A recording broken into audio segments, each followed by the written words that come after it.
So the next thing to do after the last devlog was serialize and saving all of the players' data. So I did, but I didn't document anything because it was kind of boring and I spent most of the time just trying to understand it. So this devlog will kind of be a lot more simple and all over the place. I haven't actually had time to focus on making videos, which I'll explain a little bit more later on. So if you didn't know, you can save data in one of two ways in Unity. You can use player preferences, which save the data into a plain text, or you can try and use the binary formatter to save files in binary and correctly serialize everything. The problem with player preferences is that it can be easily manipulated due to it being plain text. It's quite literally used for saving player preferences like settings and unimportant scene-to-scene data. The binary formatter turns that important data into unreadable ones and zeros, making it a little bit more secure. So for my item manager where the player's inventory is stored, I need to properly serialize the data and make sure that it's secure. So I watched several videos around it. It took me a few days to fully understand how to do it, but once I got it, it was actually quite easy. The only issue was pulling data from multiple classes, but I managed to figure that out, sort of. So back to player prefs. Before this video, I was using it to store all of my data, including the very important stuff like the player's coins, XP, how many revival crosses they had, and so on. So I spent the next several days going over all of my scripts and trying to find each instance of these player preferences and swap them out for the newly created system, and then testing everything extensively to make sure I hadn't broken the game.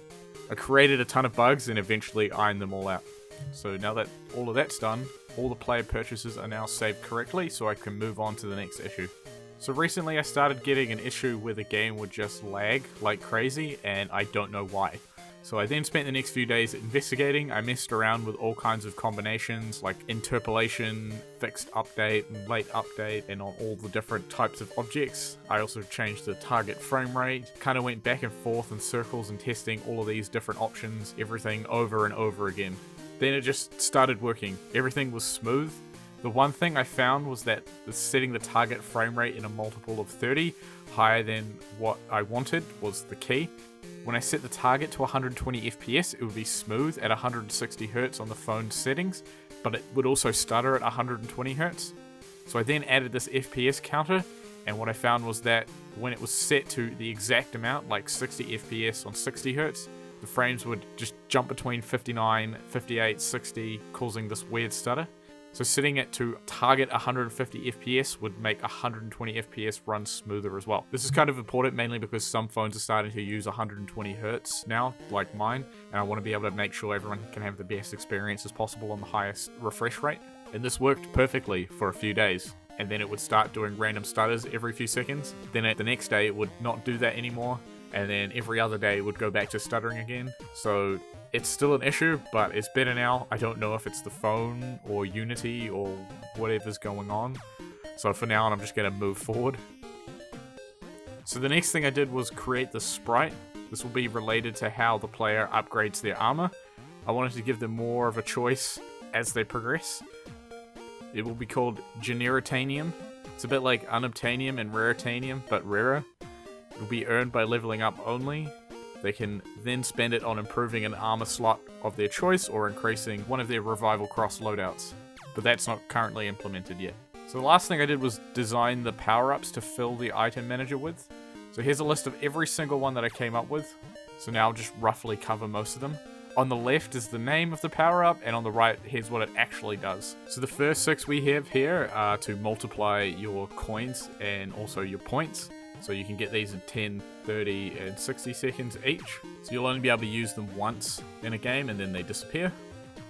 We also have invincibility, which lasts for 30 seconds. You can only use it once in a game. So in the game, we're going to have enemies that shoot projectiles at you. This will protect you for 30 seconds, and you only use it once. This one here will last for the entire run. It's added to one single armor layer slot, and it will protect that one from projectiles for the rest of the run. So this is another single use one that you can last for about 30 seconds. You'll always land a hit regardless of whatever direction you're aiming at. So you still have to get the timing, but if you miss the correct direction, up, down, left, or right, you'll always be on target. Next you can shoot Fireball for every 30 seconds, so this is a cooldown one. Next one's a Shard of Ice. These ones do the same amount of damage, but they also have different cooldown effects. So the lower the cooldown, the rarer they will be to find in a loot box. The cooldown ones basically mean you'll be able to use them every X amount of seconds throughout the entire run. So the Lightning Strike will instantly kill an enemy right in front of you. This is a single use, and it'll be extremely rare to find in a loot crate as well. So this one here heals an entire layer of armor. So if you've got your helmet damage and your boots damaged, but you've still got the same layer in chest armor, the head and the boots will both be healed onto the same level. This one here will pretty much give you an extra piece of armor that will protect you on a singular slot, which is the one you'll select to choose the power up to.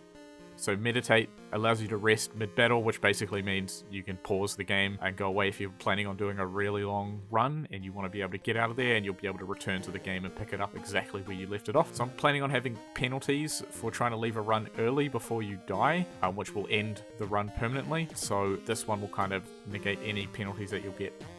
So this one here, if you have a piece of armor that got broken with a power-up attached to it and you didn't use that power-up, it'll actually be recovered back into your inventory after the game. So this one will protect you from enemies that can do more than 1 damage. If you've got 1 HP left and you take damage from an enemy that hits you for 2 and that would potentially kill you, it would just give you a second wind and you'll be able to keep going, which you can obviously use once through a run. This next one will break all the boxes as you run past them. You can also have the option of running faster, running slower, so you also have one that will protect you from an entire run. If you fail on any obstacles, you won't lose any HP. So we're also going to have enemies that will shoot spells or projectiles at you that take your money away or points away.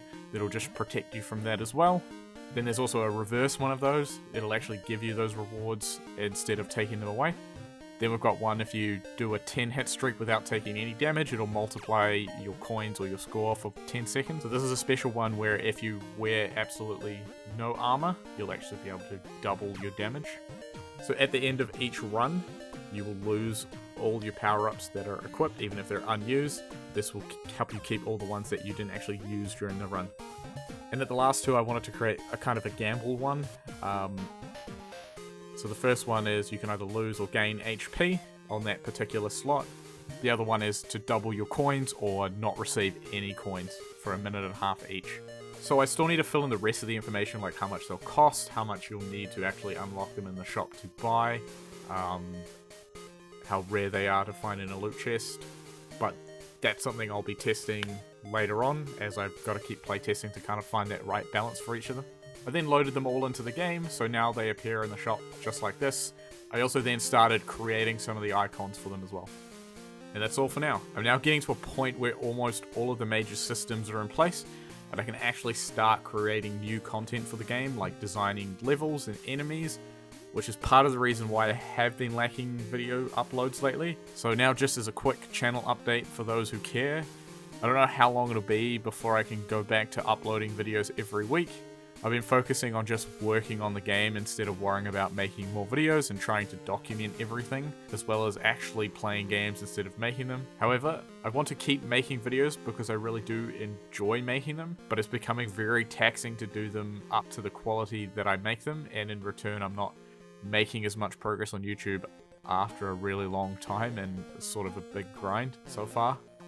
YouTube is really hard, and I'm reaching a point where I don't know if I want to continue with this or maybe move to another channel away from all of my past content, so I just don't know at this point. Motivation is just getting a little bit harder to come by, but with all that said, I haven't given up yet, and I really do appreciate those of you who have been following these videos and commenting on them quite regularly. So with that said, I'll see you whenever the next one is.